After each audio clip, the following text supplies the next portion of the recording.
Hey you, yes you. You're here because you love them so precious, fluffy, furry, adorable, humanoid animal things, right? Then oh boy, you're a furry, and I'm here to help you make your own Fursona. Hi, my name is Valentine, and I hope you're having a dandy day. What is a Fursona, you might say? Well, a Fursona is a persona, or a representation of yourself with a character you came up with, but it's furry, with animal features. But how does one come up with one of these magical, furry, and cute as all heck creatures? Well, I'm here to help you do some soul searching and help you create your own Fursona. Please take these tips in any way possible, or maybe change them to suit who you are. Don't forget, this is your character and is meant to be a representation of yourself. Now let's roll to the tips. For some people, the first thing you may want to do is decide what species you wish your Fursona to be. For some people, the most simplest route is to simply pick your favorite animal. Growing up, my favorite animals were penguins, but when first creating my Sona, I felt bears fit me more personally. Which leads to my next tip. Some Sonas fit to the person's personality.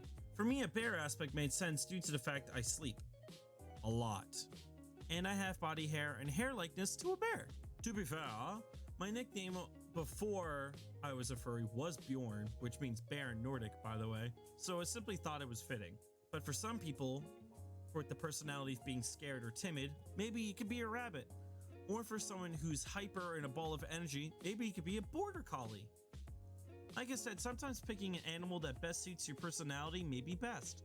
Or you can use a character that uses a personality trait of yourself you wish to emphasize more. Like for me, I wasn't very cuddly or into hugging or being touched ever really. But Bjorn is way different. He wants all the hugs. He wants to be as personable as possible. If the personality trait persuasion isn't best suited for you, maybe you get inspired by something, making a character based on something you saw or heard, like a favorite song. Huge disclaimer. When taking inspiration is fine from other creations, but blatantly ripping them off or stealing or copying someone's design, that is hugely not okay, and that is stealing someone's property. So always be sure to be as original as possible with your own characters. But what if you can't decide on just one species, you say? Look who you're talking to here, I'm a mint green bear dragon. One of the most amazing things about the furry fandom is that it is full of so many amazing and original ideas for different types of characters. What's stopping you from creating your own species? Or if you're stuck on your two favorite species and you can't decide, mash them together. You may just like the result you come up with. Shush yeah, you just decided on your own species. Now on to color. There are many different routes you could take down when it comes to deciding on your colors. You could go with natural colors that fit the species, or pick colors that may fit your own kind of feeling you wish to give off with your character. Or it could be as simple as picking out your favorite color. Mine is mint green. Or if you're going with natural color, maybe try to incorporate some meaningful markings on your animal that make them unique. I mean, look at Bjorn, I'm a pastel disaster, basically with a mint green base color. But if one day you purchase a fursuit creation of your adorable creature, you may want to keep in mind that unnatural fur colors tend to cost more than natural fur colors. And making a suit of unnatural colors is seriously going to add up over time. Same thing goes with markings as well. The more complex you're making your markings or blemishes on your character, that gives the maker more work to do, making the price of your fursuit rise even more. Or you can think about the labor that the character may bring based on what color palette you pick.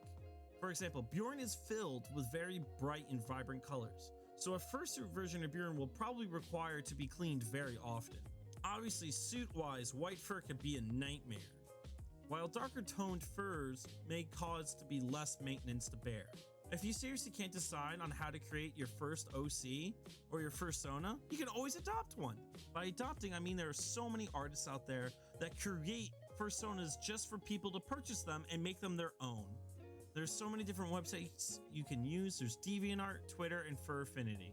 Biggity bam, you got yourself your own cute, lovable Fursona. But on a more serious note, I want to point out that this character is a representation of you. It is a part of you. As Beta Ada Delota said in a very similar video, in general, it isn't just about originality, it is about the heart and soul you put into it. So, think from the deepest parts of your heart and soul when creating your Fursona. You're its creator after all, so put some real thought into it. Well, that sums up my video. I hope you enjoyed it and hopefully you were able to nail down some ideas on how to create your first Fursona. Or maybe just you were getting mentally blocked and you needed some new ideas. Anyways, I hope I was able to help you out in any way. My name is Bjorn Valentine. I hope you have a dandy day, evening, and good night. See ya. For those who are still watching the video, thanks for chilling for this long. I'd just like to remind you, for those who have been following me for so long, that hey, once I reach 1,000 subs, I'm going to be doing my first Q&A. So if in the comments section you want to leave a question for me, go right ahead. Or if you want to tweet at me on Twitter at Bjorn Valentine on the screen, please tweet at me a question and it might be my first Q&A video. Have a nice day.